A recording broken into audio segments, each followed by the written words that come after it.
on the West Coast here, a little bit after 6 a.m. And for those of you on the East Coast, at past 9 a.m. Eastern Time this morning, we are very happy to bring you Wake Up Call with Dan Tortora from San Diego, California, on the West Coast for the first time ever. I've had the pleasure of broadcasting from my hometown of Syracuse, New York for many, many years, and of course have broadcasted from Scranton, Pennsylvania, Orlando, Florida. We've been out of the country in the Bahamas, in Mexico. We've also broadcasted from Toronto, Ontario, Canada, up and down the East Coast, parts of the middle part of the country. And now I can proudly say that Wake Up Call with Dan Tortora has broadcasted coast to coast, on site, on location. We have reached people from all over the country and the world, the East Coast, the Midwest, the West Coast, and around the globe over the years. Those that have watched, those that have listened, those that have read our articles, going to wakeupcalldt.com, finding us on social media, Facebook at wakeupcalldt, X at calldt, and Instagram at wakeupcall_DT.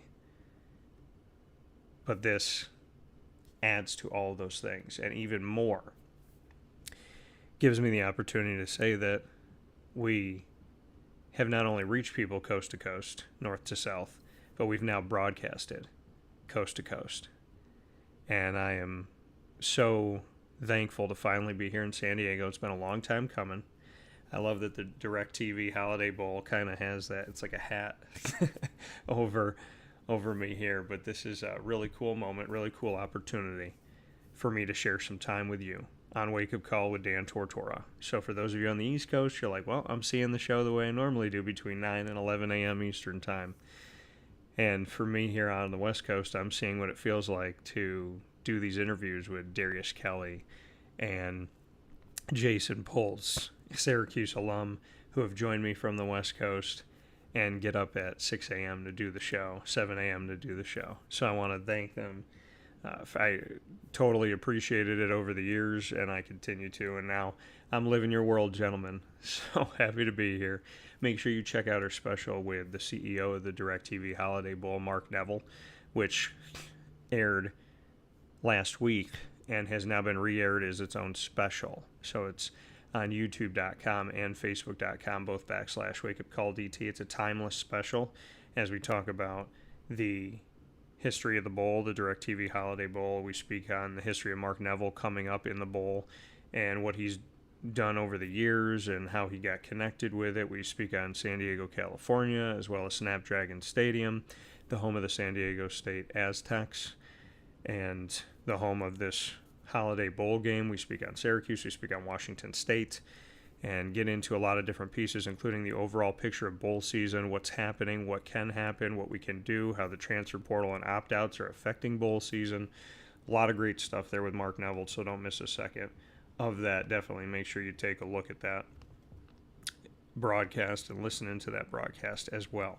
So I am happy to be here with you this morning from sunny San Diego, California, and I am honored to be here. And I just want to tell you, it doesn't matter how old you are, it doesn't matter what dreams you have. If you're out there looking to help people, looking to give to others, and never to take and never to hurt other people, I hope your plans succeed. I hope you believe in those plans. I hope you follow those plans with every fiber of your being, and you give the best that you possibly can to live the best life that you can and chase those dreams of yours. Don't ever stop chasing your dreams. Don't ever stop believing in them. You can achieve them, and I hope that you do. With that being said, it's time to speak on this Holiday Bowl, and I am so excited to do that here on Wake Up Call with Dan Tortora. Today at 5 p.m. Pacific Time, 8 p.m. Eastern Time. Syracuse, I also get to experience Pacific Time.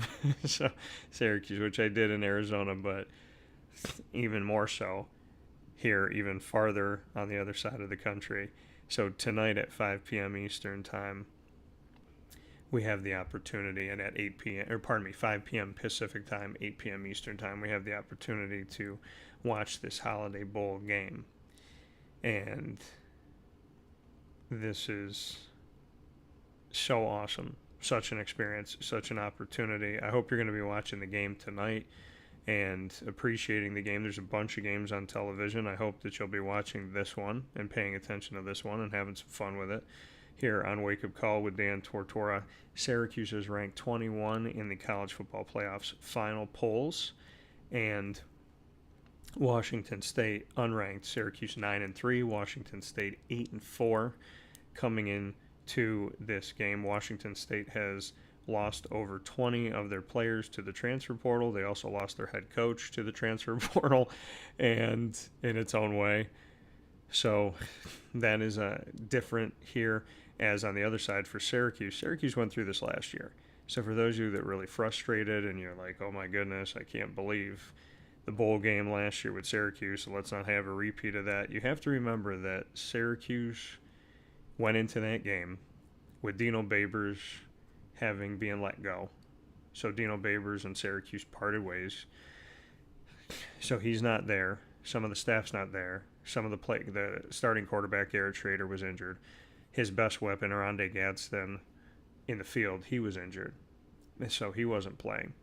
And they went up against a South Florida team that was a full go. Their guys were healthy. Their guys were playing. Their guys were in the game. So you have to remember that when you really truly sit down and look at this thing and say to yourself, like, why did Syracuse have such a struggle last year in their bowl game? Well, they had such a struggle in their bowl game last year because they didn't have the team that they had had all season. And going through a coaching change and all those things, obviously the team gets affected.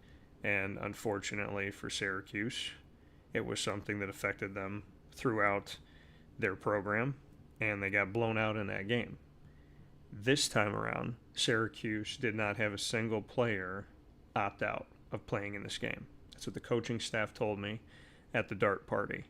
They said no one opted out of this game, and that's credit to Fran Brown, is what they said. And seeing the fact that Syracuse doesn't have that this season is an incredible feat. It's an incredible accomplishment, and it's a beautiful thing. Because in today's day and age, in the world that we live in, with the transfer portal and NIL and opt-outs and getting ready for the NFL and all that good stuff, we very rarely see a team at full tilt go out there and do what they need to do with their entire group, with their coaching staff, with the student athletes. We very rarely see things like this in today's college football. So to see Syracuse at full tilt is a beautiful thing, and I feel bad that Washington State is not going to be at full tilt. But I do hope that they put on a fantastic game. Greg said, good morning, DT, West Coast time zone. Takes a bit to get used to. Great time zone to watch and experience sporting events. Yeah, you're not lying. It's also weird, Greg, because like Boy Meets World would have been on at 5 o'clock, right? So like when people are getting out of work, Boy Meets World would have been on, and Family Matters, the whole TGIF crew. So that's it's a little strange, but at the same time, excited to be out here on the West Coast and excited to see Syracuse take on Washington State in this matchup. Like I said, Syracuse ranked in all the polls. They're ranked in the AP poll. They're ranked in the coaches poll. They're ranked in the college football playoff poll.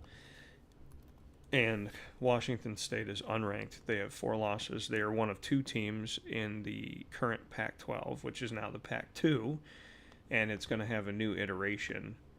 The Pac-12 will be coming back with plenty of teams, including San Diego State from the Mountain West, which is ironic because San Diego State, like I said, their home is Snapdragon Stadium. So I'm going to be able to be in the home of San Diego State today as Washington State takes on Syracuse. But Washington State and Oregon State were the 2 teams that stayed in the pack. And like I told you, if the logo isn't gone and the name isn't gone, please don't believe that the conference is gone. Being a kid who I would come home from school and my mom would say to me, she would say, you can either watch General Hospital with me or you can watch no television. So you're either watching a soap opera or you're not watching TV.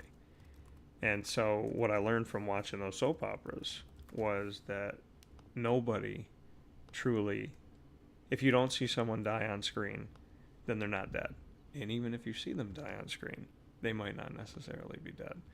And I learned that from watching the soap operas. And so I say that when it comes to conferences and it comes to, the situation with the Pac-12 is if you didn't see it die, if it's not completely dead, if the logo's still there, if the name is still there, then please don't believe that it's dead.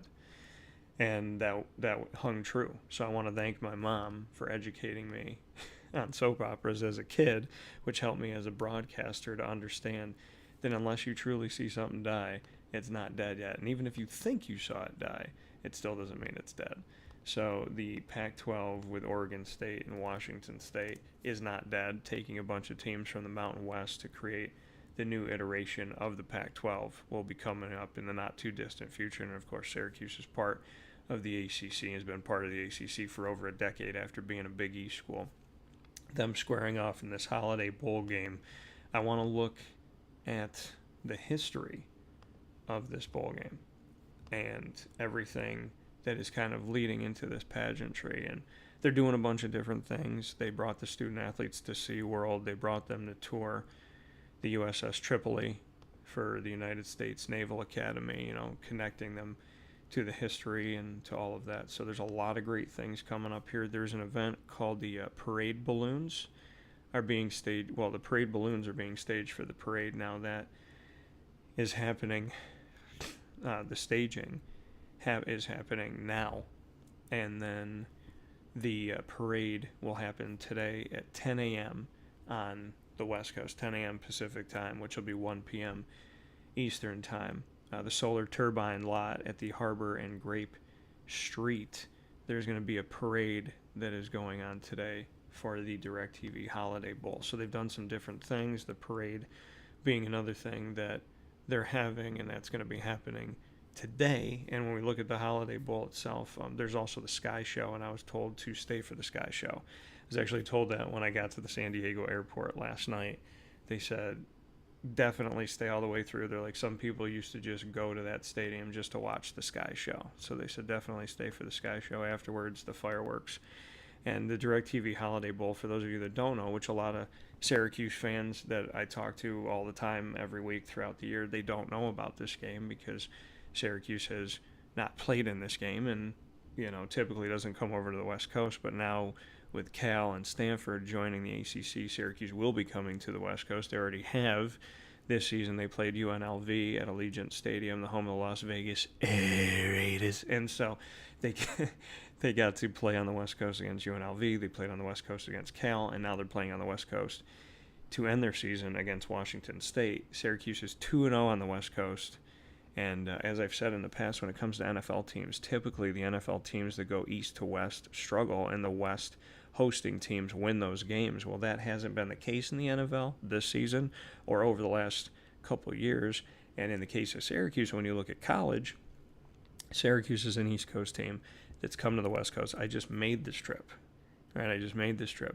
And coming from the East Coast to the West Coast, it's a long trip. I mean, obviously, you're connecting somewhere. Depending on where you're coming from, you may be connecting or you may be taking a direct flight. If you're coming from like New York City or Philly, you're taking a direct flight. If you're coming from Syracuse, you got a connection somewhere.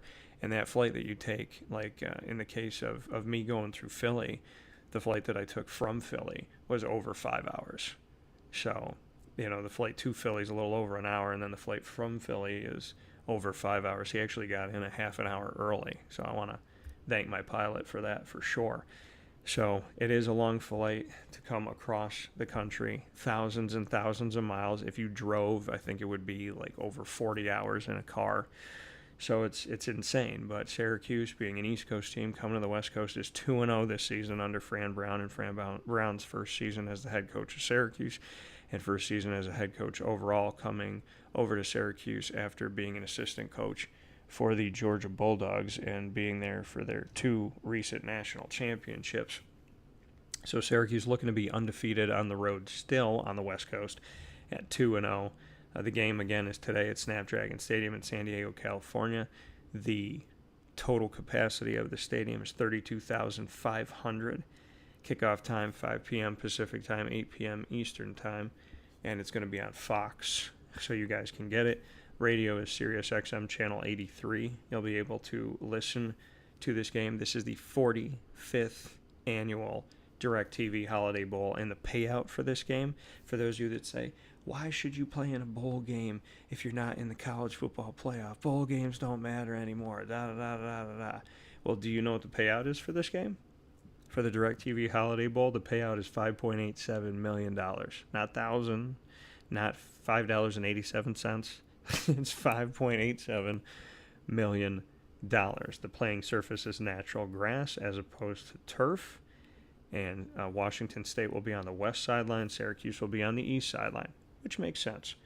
Now, taking a look at this game in its overview of it, and also, like, I do want to get to this really quick, the Navy ship tour, which is cool, the team day going to SeaWorld, and now the game being played today and the parade being today. So just to take a look at that. Now, the game summaries, the Directv Holiday Bowl started back in 1978. Navy played in the game against BYU, and Navy defeated BYU 23-16. They were in a different stadium at the time.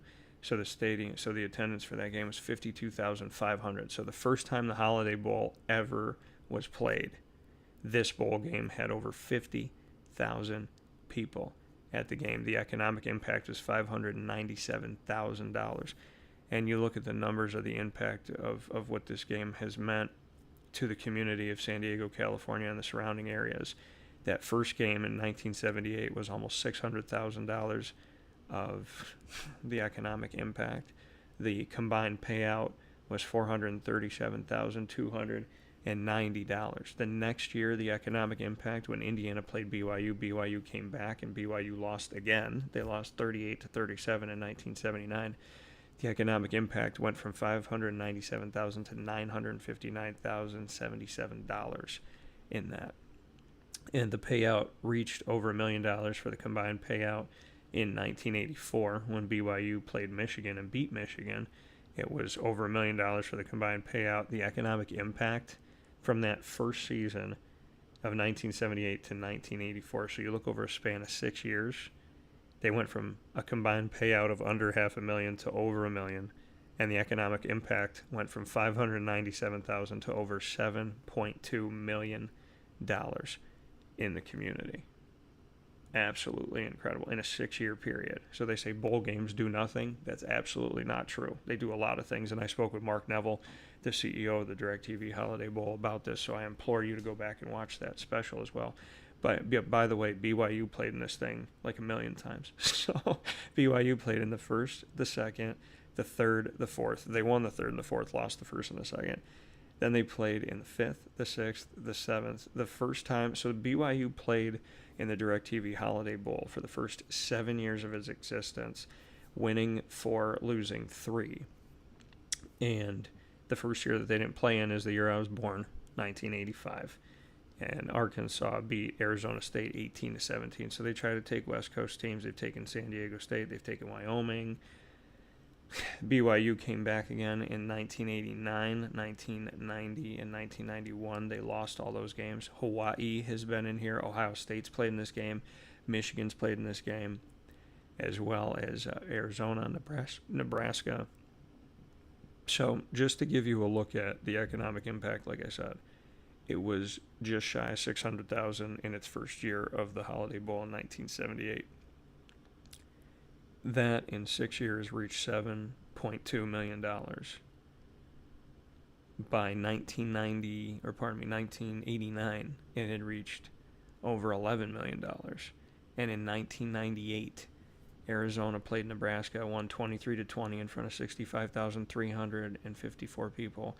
The combined payout for the bowl was over $3.6 million, and the economic impact was $26.5 million to the community.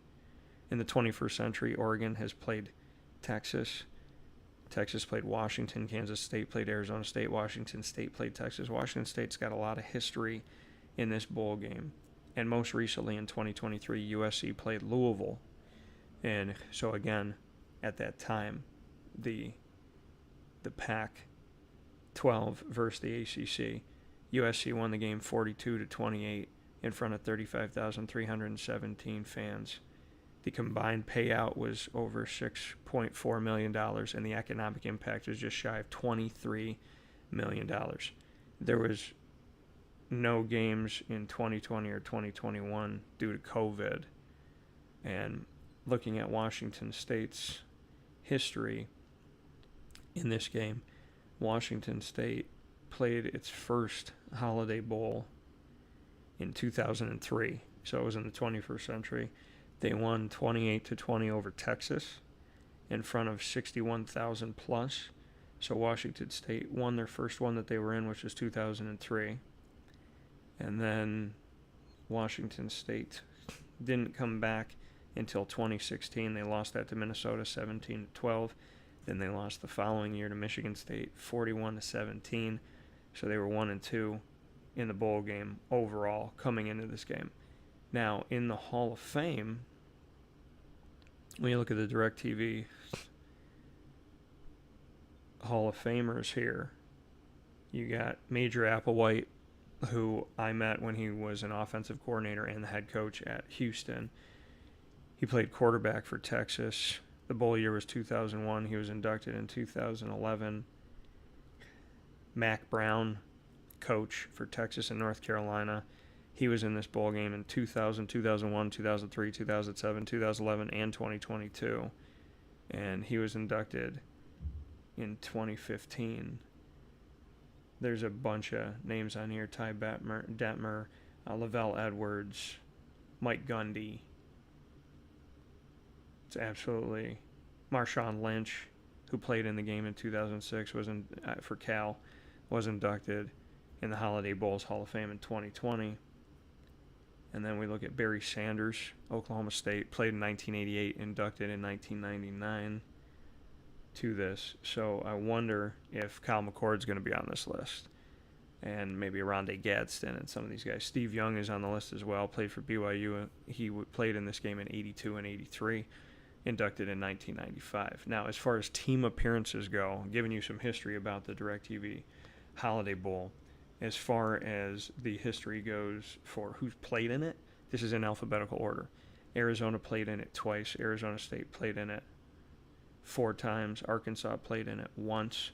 Baylor once. BYU played in it 1 million times. So, like I said, the first 7 years, and then 89, 90, 91. So that's 10 years, and then in 93. So 11 years for BYU. Cal played in it 3 times, Colorado once, Colorado State 3 times, Hawaii once, Illinois once, Indiana once. Iowa played in the Holiday Bowl 4 times, Kansas State played in it 3 times, Louisville once, Michigan twice, Michigan State once, Minnesota once, Missouri twice, Navy once, which was the first game in 78 when they beat BYU. Nebraska has played in the game 4 times. North Carolina's played in it once. That was under Mac Brown in 2022 when the game came back after last being played in 2019, not in 2020 or 2021 during COVID. Northwestern's been in it once. Ohio State's been in it twice. Oklahoma's once. Oklahoma State is twice. Oregon is 4 times in this game. Penn State's played in the game once. San Diego State played in it once in 86, and now Snapdragon Stadium's their home. SMU's been in it once. Syracuse's first trip is this year to the Holiday Bowl in 2024. Texas has been in the Holiday Bowl 5 times, Texas A&M twice, Texas Tech twice, UCLA once. USC's been in the bowl game 4 times, including last year. Utah once. Washington has been in it 4 times. Washington State, as I told you, has played in it a bunch of times. This is Washington State, I said 3 games, pardon me, there's 5 games. They've played in it, well, because this year counts, and they played it in 2017, so I must have missed one there. Washington State, this is their 5th trip to the Holiday Bowl. Syracuse's first, Washington State's 5th trip to the Holiday Bowl. Washington State Cougars have been in it in 81, 2003, 2016, 2017, and 2024, so I missed the 1981. Wisconsin was in it once in 2015, and Wyoming has been in the bowl game twice. Now, in the bowl history, their most valuable players: 1978, Phil McConkey of Navy on the offensive side, Tom Enlow of BYU on the defensive side. I'm looking through some of these names. Jim McMahon, Craig James of SMU was honored. Garcia Lane of Ohio State. These are team MVPs. Barry Sanders, Ty Detmer, Blair Thomas won a joint MVP that year on the offensive side. Ty Detmer again. Michael Carter of Hawaii. Lorenzo Styles of Ohio State. Raymond Harris of Ohio State. John Walsh of BYU. Brian Kavanaugh of Kansas State. Coy Detmer of Colorado. Nick Ziegler of Colorado. Moses Moreno of Colorado State. Jonathan Beasley of Kansas State. Major Applewhite of Texas back in 2001. Vincent Meeks of Texas Tech. Rhett Bomer of Oklahoma. Marshawn Lynch of Cal. Anthony Trucks of Oregon. Colt McCoy of Texas. Brian Rockpo of Texas. Jarius Byrd of Oregon. Jeremiah Masoli of Oregon. Niles Paul of Nebraska. David Ash of Texas. Keenan Robinson of Texas. Chris McAllister of Baylor. Davis Webb of Texas Tech. Will Smith of Texas Tech. Cody Kessler of USC. These are guys that have been named MVPs. AJ Epinesa of Iowa. Bucky Irving of Oregon. And then most recently, Miller Moss of USC and Jalen for offense, and then Jalen Smith of USC for defense in 2023. Here are the records. This is important to know, so you can come back and watch the show during the game to see if anybody's beating the records. Greg said, all I know is that Mike Gundy is a man, and he was once 40. So, crazy. But taking a look at the records in the Holiday Bowl, and for those of you that just are tuning in, this is Wake Up Call with Dan Tortora for the first time ever on-site, on location, broadcasting from the West Coast in San Diego. I have broadcasted out west in Arizona. This is the farthest west that we broadcasted, now coast to coast on Wake Up Call, and here in San Diego, California, this morning for the Directv Holiday Bowl. These are the records you need to know. So, the most rushes in the Holiday Bowl, 39 by Raymond Harris of Ohio State in 93. Most rushing yards, 235 by Raymond Harris in the same year. The highest average yards per carry on a minimum of 10 attempts is Bucky Irving he had 11.5 yards per carry, Oregon 2022. The most touchdowns rushing in a Holiday Bowl, Barry Sanders with 5 in 1988. The longest run from scrimmage, 76. Longest touchdown run, also 76 yards, Jeremiah Johnson, Oregon in 2008. The passing records, most passing attempts, 60. Let's see if Kyle McCord breaks that. And so that's from Sonny Cumbie of Texas Tech in 2004. The most completions in a Holiday Bowl game, 42. Ty Detmer, BYU in 1989. The highest completion percentage on a minimum of 20 attempts is 83.3%, 20 of 24. That was Mike Gundy, Oklahoma State, in 1988. Most yards passing in a game, Ty Detmer, 576, BYU, 1989. The most touchdown passes thrown, Miller Moss, last year set the new record, 6 touchdown passes thrown in a game, 2023, so that's a very recent record broken for USC. And then Jim McMahon of BYU, Brian Kavanaugh of Kansas State, Major Applewhite of Texas, and Davis Webb of Texas Tech all had 4 in this game, which was the old record. And Miller Moss just broke that record last year with 6 touchdowns in the Holiday Bowl in one game. Most passes intercepted, 4 by Chris Sims, Texas, 2000. Longest pass, 76 yards, Coy Detmer. So Coy and Ty Detmer making some history here in this bowl game, the Detmer Bowl. The longest pass, 76 yards, Coy Detmer, Colorado, 1996.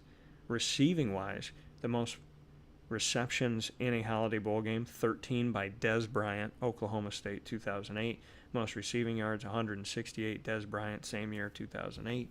Most touchdowns receiving in a Holiday Bowl game, 3, Clay Brown of BYU in 1980. The longest reception in this game, 76 yards, Ray Caruth, Colorado in 1996. Scoring, most touchdowns scored in a game is also Barry Sanders with those 5 from 1988. So Barry Sanders with the most touchdowns rushing in a game, 5, and that's the most touchdowns scored by a skilled athlete, because the most passing touchdowns thrown is Miller Moss, so he has the most touchdowns accounted for. Now, kicking, most points Most PATs, points after a touchdown, 9. Lane Talbot, Texas A&M, 1990. Most field goals in a game for Alex Henry, Nebraska, 2009. Longest field goal is 51 yards by Ray Tarasi of Penn State, 1989. Most punts, 9. Keenan Cryer, Arizona, 2009, and Justin Tucker of Texas in 2011, who's been in the NFL for a million years. He's my favorite kicker in the NFL to this day. For the Baltimore Ravens, most punting yards in a game, 374 by Keenan Cryer in that year of 2009 when he had 9 punts. The longest punt in the Holiday Bowl history, 64 yards from Sam Foltz of Nebraska in 2014, and also Justin Tucker in 2011.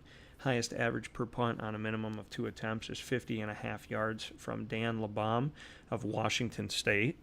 So Washington State's first showing up here in the record books here, 1981. The lowest average per punt, minimum of 2 attempts, is 20.5 yards from Alan Boardman of BYU in 93. The most punt returns, 7, Justin Taplin of Arizona State in 2002. The most punt return yards, 87 yards by Vi Sikahima of BYU in 1980. The highest punt return average on a minimum of 2 returns, 43.5 yards from Vi Sikahima, BYU in 1980.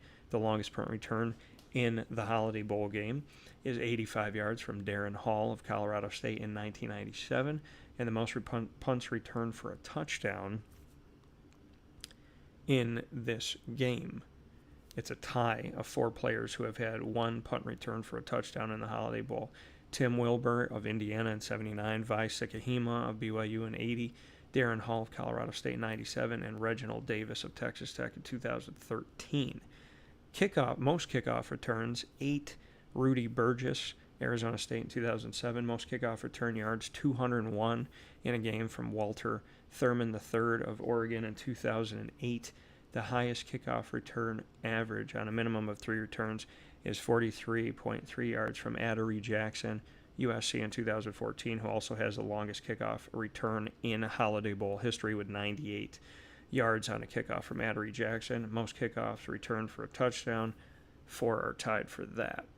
Defensively, the most solo tackles in the Holiday Bowl in a game, 17 by Garland Rivers of Michigan in 84. He also has the most total tackles with 18, so he had an assisted tackle in that game in 84 as well. Most quarterback sacks in a game, 4 by Bobby Bell of Missouri in 83, so that's been a long time since that's been touched. Most fumble recoveries, 3, Fred Whittingham of BYU in 89. Most interceptions made in a game, there's a bunch with 2. Sherrod Range, Penn State, had 2 interceptions in a Holiday Bowl game in 1989. Mario Smith did it against Kansas State in 95. Chris McAllister also had 2 against for Arizona in 98. And Brandon Foster had 2 interceptions with Texas 2007 playing in this bowl game. Most interception return yards, 48 by Vincent Meeks of Texas Tech back in 2004.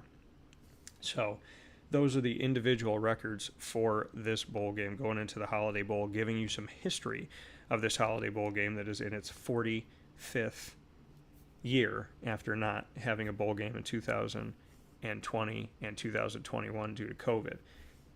Team-wise in the record books for total offense, the most plays ever run by an offense in the Directv Holiday Bowl were 94, run by Nebraska in 2014. The most plays, both teams, 167, happened twice. Texas versus Washington in 2001 and USC versus Nebraska in 2014 with 167 combined offensive plays. Fewest plays came with Arizona in 2009, who only ran 51 offensive plays in the game.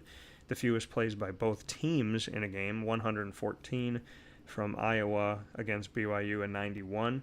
Most yards gained by an offense, 698. That was Oklahoma State in 1988.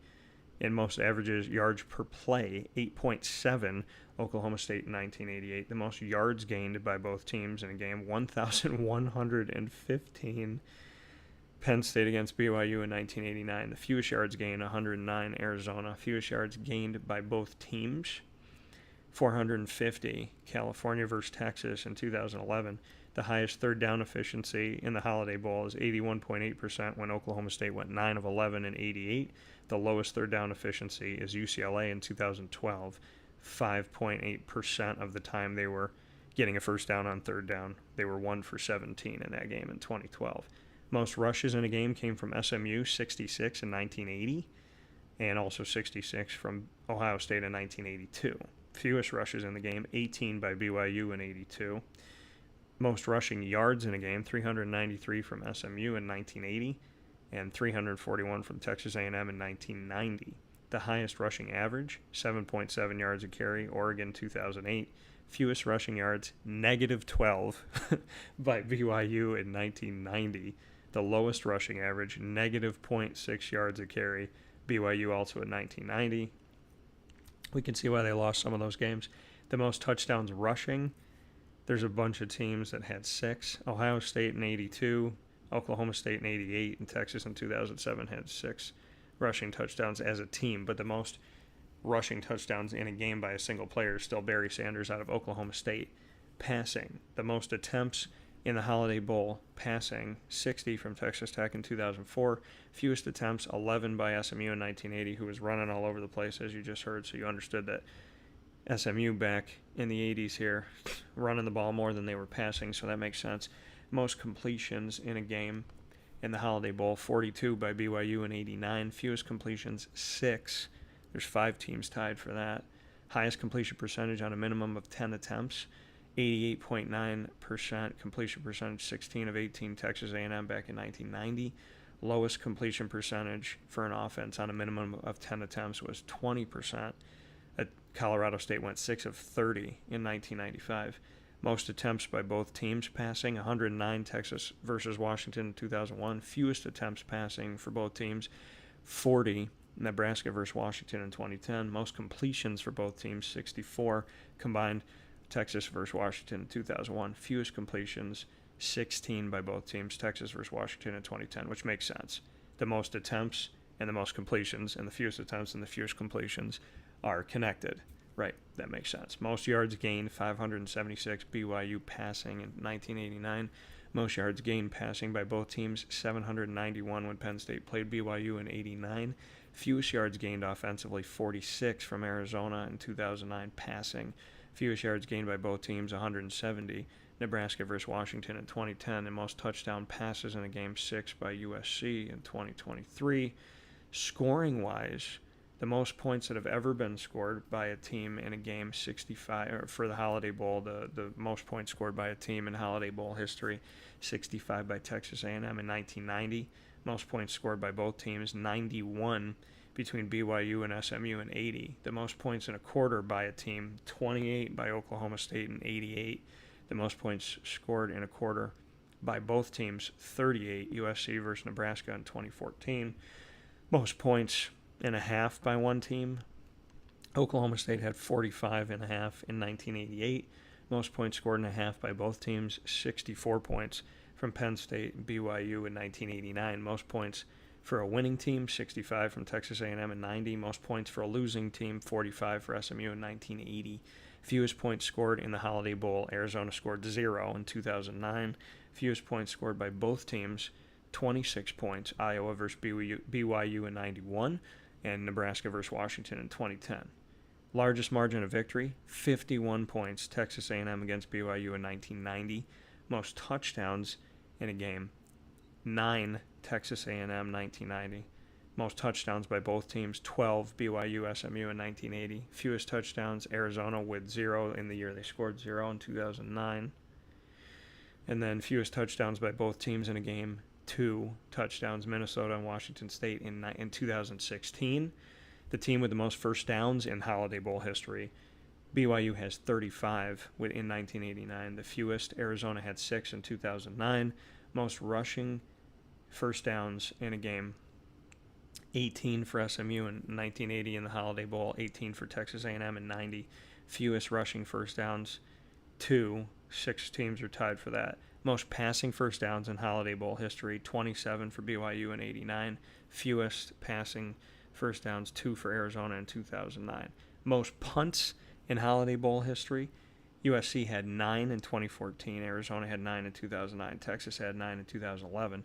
Most punts for both teams, 16. USC versus Nebraska in 2014.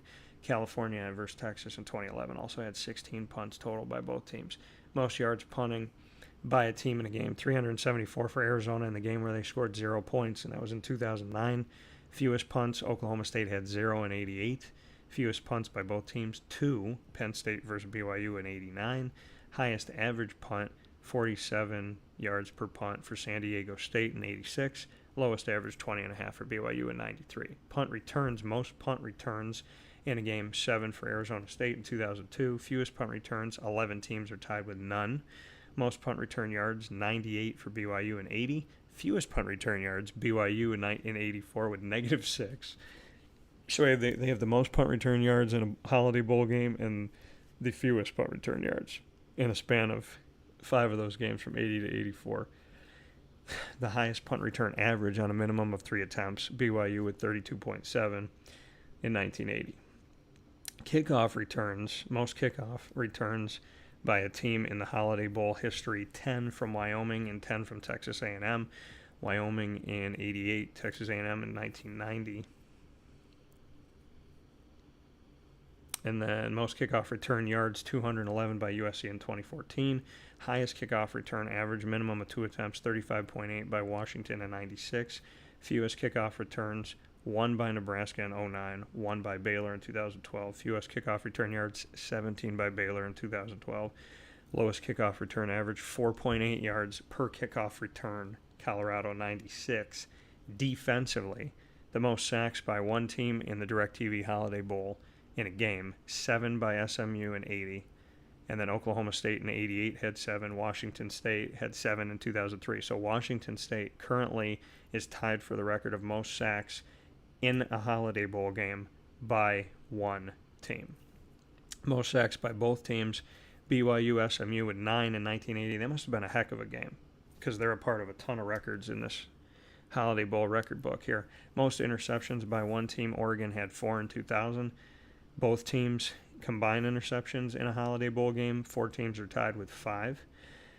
Most fumble recoveries by one team, Michigan in 84, Texas A&M in 90, Nebraska in 98, and Washington State tied for this one as well in 2003 with 3 fumble returns by one team in a game. So Washington State in 2003, their defense was wreaking havoc.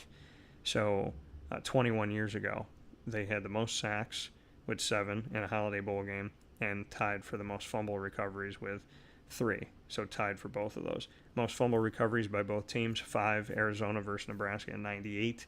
Penalties, the most penalties, 5 teams are tied with 12 penalties in a Holiday Bowl game. Most penalties by both teams, 23, Kansas State, Colorado State in 95. Most yards penalized, Kansas State in 95, 124 yards, which is longer than the length of the field. Most yards penalized both teams, 219, Kansas State, Colorado State in that 95 game. Fewest penalties, 1 by BYU in 79, 1 by Baylor in 2012. Fewest penalties by both teams, 4, Arkansas versus Arizona State in 85. And fewest yards penalized in a Holiday Bowl game, Baylor had 5 yards penalized in 2012. Fewest yards penalized by both teams, 31, Arkansas versus Arizona State in 1985.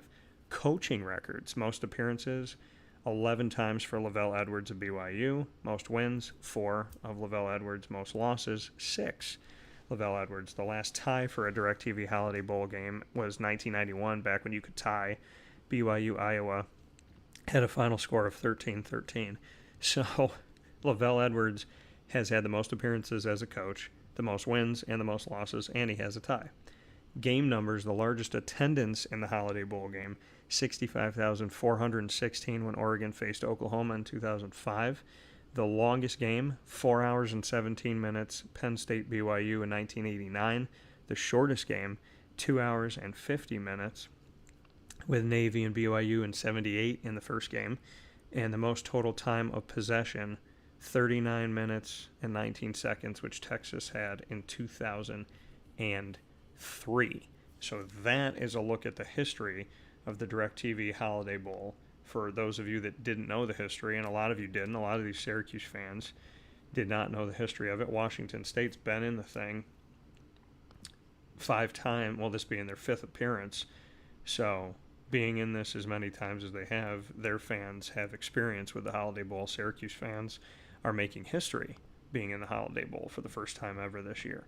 So we'll see how things shake out for both teams, as Washington, like I said, making their fifth appearance in this thing. Washington State, making their fifth appearance in this. And when we go back and we look at the history once again for Washington State lost to BYU in 1981. And then the next time that they played in the Holiday Bowl game was 2003, which they beat Texas 28-20. So it's a 1-1 record at that time. And then I want to make sure I don't miss one, because I missed it last time.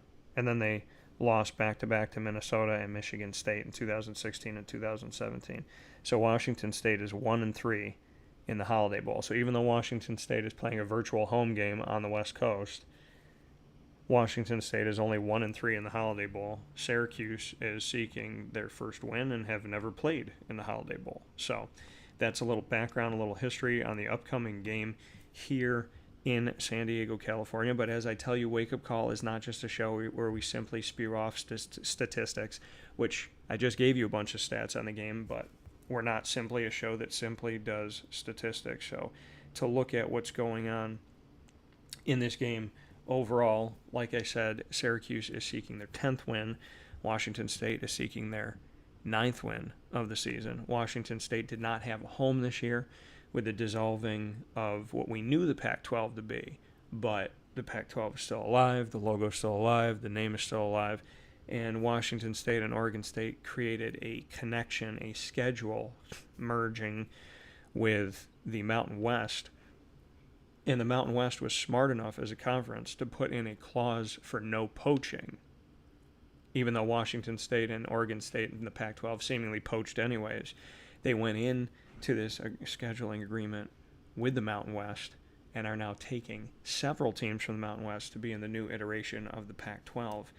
And the Pac-12 and what it's going to become, the Pac-12 future members here that they have that will be joining them. The Pac-12 is going to have Boise State, Colorado State, Fresno State, San Diego State, and Utah State, all from the Mountain West. So the Mountain West said, hey, you can schedule games with us. We'll help you out, but don't poach us. And the Pac-12's response to being helped out by the Mountain West, they're poaching the identifier of the conference in Boise State and a bunch of their teams. Gonzaga is also going to join from the West Coast Conference. They don't have football, but they're going to join in every other sport. Now, the Pac-12 announced the additions back on September 12th, 2024, and then Gonzaga after. The new members will join the conference on July 1st, 2026. So they're not going to be there next year. They'll join in 2026. And now we're looking at who they're going to go after next. Now, the Pac-12 has to get to the NCAA's minimum requirement of 8 teams for football. So there's the thought of Air Force and UNLV, who have both decided to stay in the Mountain West right now. They also looked at adding a bunch of teams from the American Athletic Conference, which people love to poach from, but those teams said no.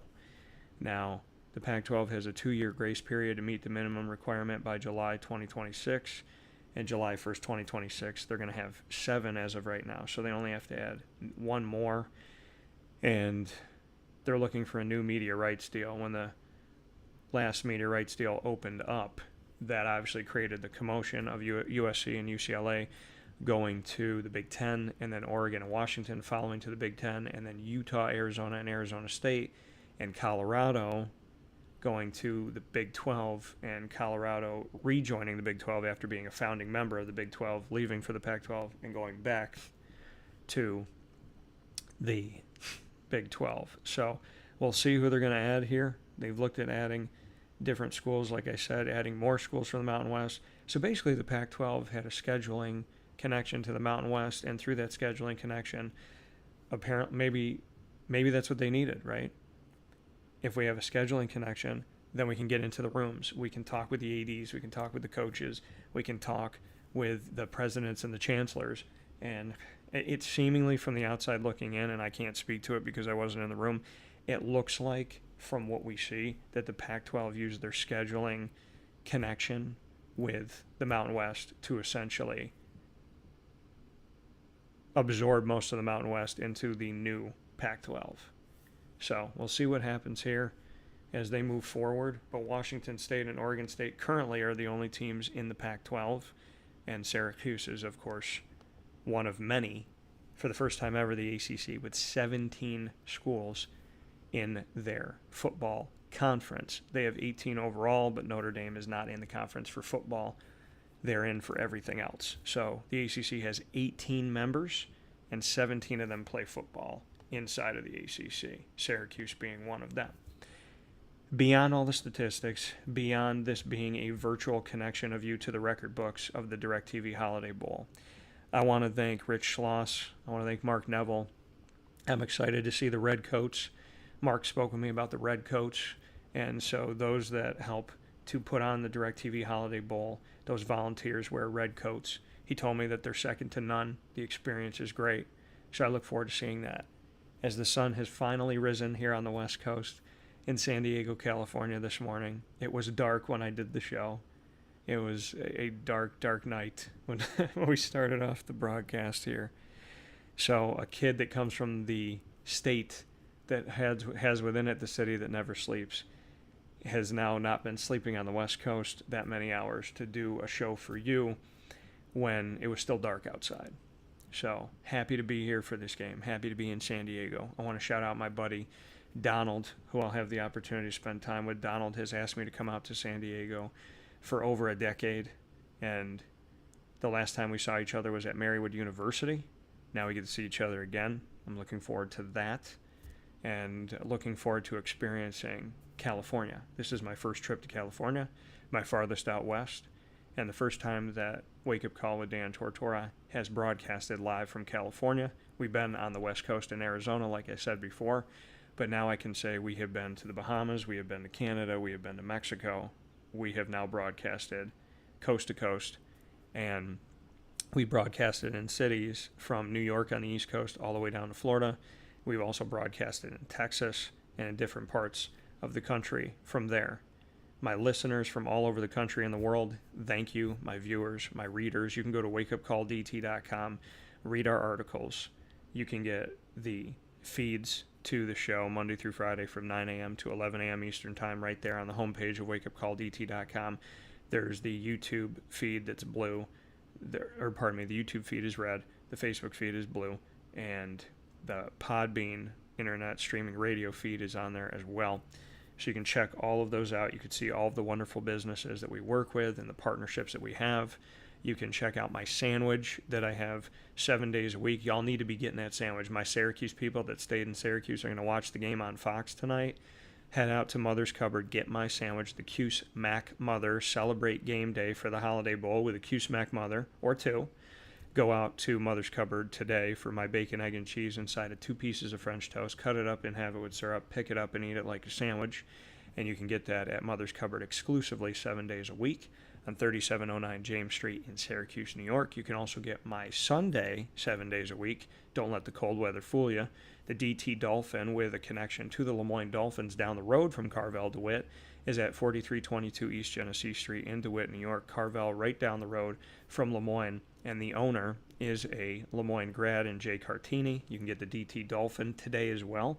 Mint chocolate chip, hot fudge, whipped cream, and a cherry, green and gold sprinkles. Of course, the ice cream is green for the Dolphins, and a chocolate dolphin is jumping out of the whipped cream.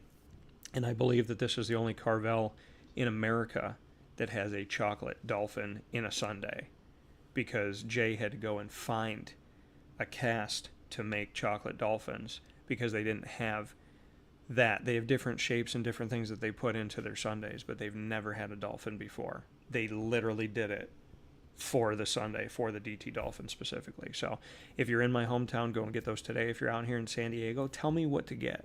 I don't know what to order here. I don't know what's good in San Diego. I know we're close to Mexico. I know we're close to Tijuana, but I don't know what the good food is. So if you know it, set it off to me. Excited to be at Snapdragon Stadium. For those that know me very well, and this might be something that only like my dad knows, but no, a few people know. But my favorite flower is the Snapdragon. So God and his timing being perfect. My favorite flower is the snapdragon. I'm going to be at Snapdragon Stadium today. I've been told to come to San Diego for over a decade, and I'm finally here in San Diego. I haven't seen my buddy Donald in over a decade. I finally get to see Donald here. So, to be all the way out west is a blessing and an opportunity. For those of you that think I'm joking about running for president someday, I have this year alone been in North Carolina, Texas, Florida, Pennsylvania, New York, California. So I'm just saying. So the Directv Holiday Bowl, Syracuse going up against Washington State. I feel bad for Washington State as they don't have their head coach and they don't have their quarterback who's in Oklahoma, and they don't have 20 plus of their players. In Syracuse's case, there's some guys that have gone into the transfer portal. Many have not. And the cool thing is I got to break a couple stories going into this Directv Holiday Bowl game for Syracuse. And one of them that I got to break going into this game, the first one I got to break, I should say, going into this matchup, is the fact that one of the guys that played on Syracuse's offensive/defensive line came in on the offensive line and then could have been on the D-line as well, and that is Lysander Moolo. He entered the transfer portal. I got to break that news back on December 21st. I broke that news when I was covering the college football playoff first round between Penn State and SMU out in Happy Valley. And I also broke the news first. So I had the exclusive on Moolo, on Lysander, and I had the exclusive on the newest quarterback to come to Syracuse, and that is Ricky Collins Jr. Some people did not know for sure if Ricky Collins had indeed agreed to join Syracuse via the transfer portal from LSU. There was nothing concrete from Ricky Collins Jr. that he had, in fact, officially joined Syracuse and officially signed with Syracuse. So people didn't know if he was officially with Syracuse, if he officially signed. They didn't know where he was. And I was able to break the exclusive story that Ricky Collins Jr. has not only agreed to join Syracuse via the transfer portal from LSU, that he has not only signed with Syracuse, but that he is in San Diego, California, practicing with the team here this week, going into the bowl game. So I got to break that story, and that's on my social media. It's on X as my pinned story, so you can go to @CallDT for X, the former Twitter. Follow me there and check that out. I want to thank everyone's support of those stories and of everything that we do on Wake Up Call with Dan Tortora. So I'm very much looking forward to enjoying San Diego, California. I got a full day ahead of me. I've barely slept. But I'm so excited to be here with you. I'm grateful to God for Dan Tortora Broadcast Media. I'm grateful to God for all of our shows. I'm wearing a bunch of them on my chest. And 2 Mics No Filter, as well as Do Diz with Dan, Comic Book Trails. This is, of course, our company logo for Dan Tortora Broadcast Media, which is the headset with the microphone. And, of course, Wake Up Call and Super Powered Pop. So, means a lot to me to be here. One of my favorite characters of all time, Venom, Eddie Brock, was in not only New York, but California. I can now say I joined Eddie Brock in that, and I got to see the most recent Venom in New York City. So that's also telling a story. God seems to keep the little kid in me very much alive in so many different ways, shapes and forms with me, and I can't thank God enough for this opportunity. I can't thank the Holiday Bowl enough. I can't thank Syracuse and Washington State enough for playing in this game. I commend Washington State for not opting out of this game. I think that would be just ridiculous. I would love if the transfer portal wasn't open until after the season was officially over. I wish there were no opt-outs. I wish people went full tilt. I wish people cared about their team and played with their team. And if they wanted to leave, that they, gosh forbid, waited until their season was over. And it doesn't even have to be the same for every school. It could be when you're done playing your season, you can transfer. But probably better if they had an official day for everybody so everyone's on an even playing field. I just don't like the fact that the transfer portal opens before the bowl games are played.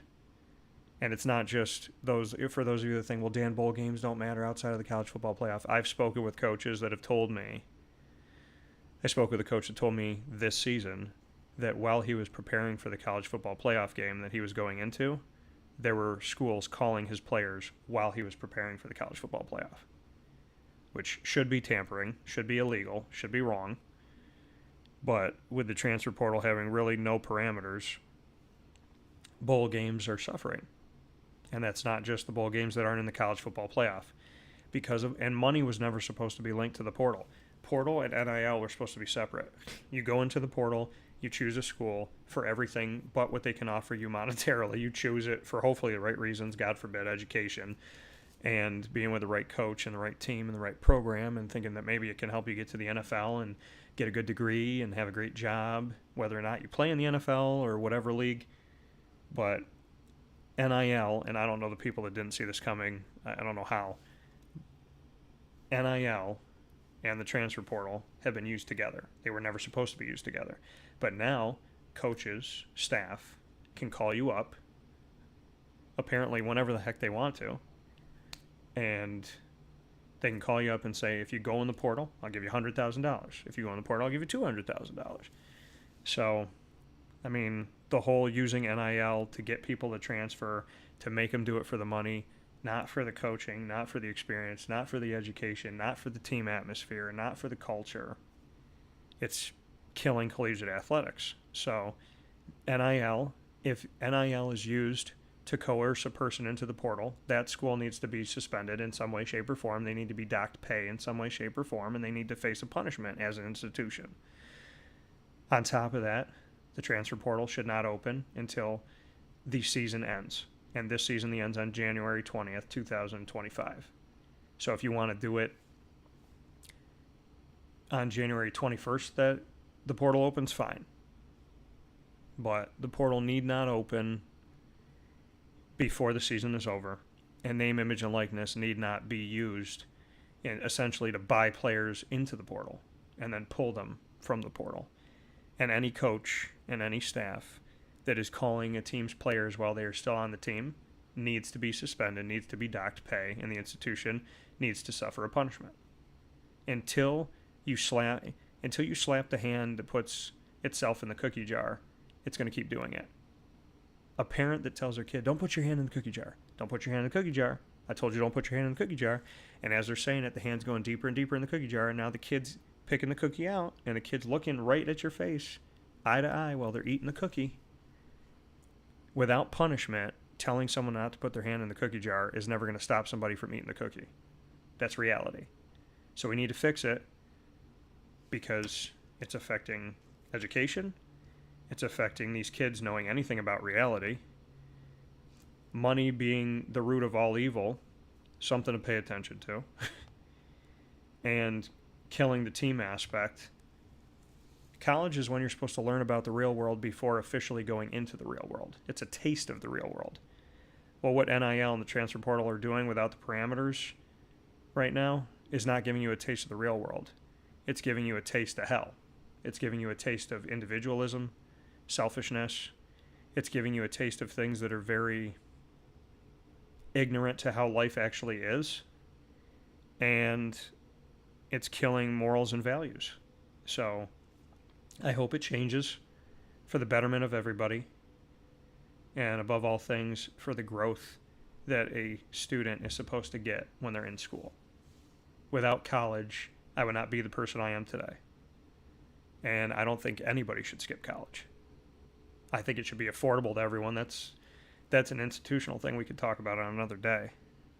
Because Syracuse University, it's like $80,000 to go to school there. And they claim that they're broke. Give me a break. So, if Syracuse never sold a ticket, never sold food, never sold a drink, never sold any merchandise, they make over $2 billion a year simply on education of kids paying to go to school there. Gross. So, And they have an endowment. So I don't want to hear about schools don't have money. Schools got money. So we need to figure this thing out. And we need to stop treating life as transactional. You're either a relationship person or a transactional person. A relationship person will create things that will live and last forever, even after they're gone and back to heaven. A transactional person literally will need transactions like drugs every single day, every moment of their life, or they can't function. They will never build true relationships, and they will never taste true success in life. Right now we have a transactional NCAA, NIL, and transfer portal. Are we going to build relationships? Are we going to help kids toward the future? Or are we going to make people transactional and treat everybody like an ATM? If we do that, we will lose the things that we love to watch, like the Holiday Bowl, like all the bowls, suffering, and they don't need to. So let's keep the Holiday Bowl going 45 years. Let's get them to 50, then let's get them to 100, and farther on from there. Thanks to Rich Schloss, again, big time thanks to Mark Neville, and thanks to all of you for watching and listening to Wake Up Call for the first time ever, on-site on location, in California, specifically San Diego. I'll see you at Snapdragon Stadium today. And for this virtual record book, I want to thank the Directv Holiday Bowl for providing me the media guide information in order to share all of that with you. I thank Syracuse and Washington State for being in this game. I hope that you all show up to support your Cougars and your Orange. And I hope that you watch tonight on Fox, 5 p.m. Pacific Time and 8 p.m. Eastern Time. For now, from Wake Up Call in San Diego, Facebook at Wake Up Call DT, X at Call DT, Instagram at Wake Up Call _DT. Of course, you've been watching and listening on YouTube.com and Facebook.com, both / Wake Up Call DT, and on wakeupcalldt.podbean.com. We are live Monday through Friday from 9 a.m. to 11 a.m. Eastern Time, which here on the West Coast would be from 6 to 8 a.m. Pacific Time. Big time thanks to all of the places that carry the show: Amazon Music, Audible, iHeartRadio, iTunes and Apple Podcasts, Player FM, Podbean, Podchaser.com, Podvine, Spotify, TuneIn, YouTube, and more. All you have to do is search Wake Up Call with Dan Tortora or Wake Up Call DT as one word on any one of these outlets. Make sure to subscribe and follow for free. And, of course, big time thanks to our Brooklyn Pickle down in North Carolina on 1788 Old Morganton Road in Southern Pines, North Carolina. And, of course, to our partners in Central and Upstate New York: Carvel DeWitt, the Wildcat Sports Pub, Servomation, Mother's Cupboard, Avicoli's Canine Camp Dog Daycare, Ma and Pa's, the snack capital of the world on 201 7th North Street in Liverpool, New York. All of you that got tins for Christmas, I hope you're filling them up today at Ma and Pa's.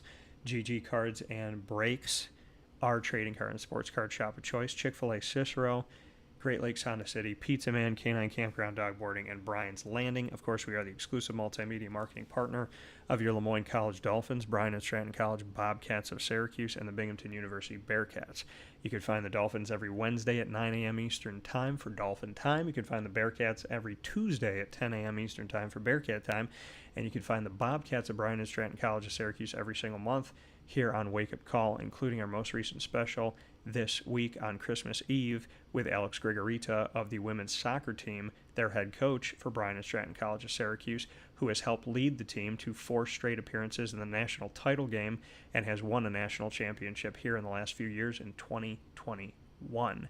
You can find all of our content with Lemoyne, Bryan, and Stratton College of Syracuse and Binghamton by going to youtube.com/wakeupcalldt. Click subscribe, hit the notification bell, find our Lemoyne playlist, our BSC Syracuse playlist for Bryan and Stratton College of Syracuse, and our Binghamton playlist. You can also find all of them on wakeupcalldt.com's homepage and underneath the exclusive partners tab. For more information, go to LeMoyneDolphins.com. For your Dolphins, for the Bobcats, Syracuse.bscbobcats.com. The men's basketball team is in their best start to their program's history ever at a 10-1 start going into the Christmas and holiday season. And, of course, you could find Binghamton on BinghamtonBearcats.com. I hope you have a wonderful day. I cannot wait to continue broadcasting from out here in San Diego, out in California. First time ever at the Holiday Bowl, first time ever in San Diego, first time ever in California, and the farthest out west that we've ever broadcasted. God bless, no stress, do your best. Have a beautiful day. This is Wake Up Call. And this is a kid living his dreams. Go out and live yours too.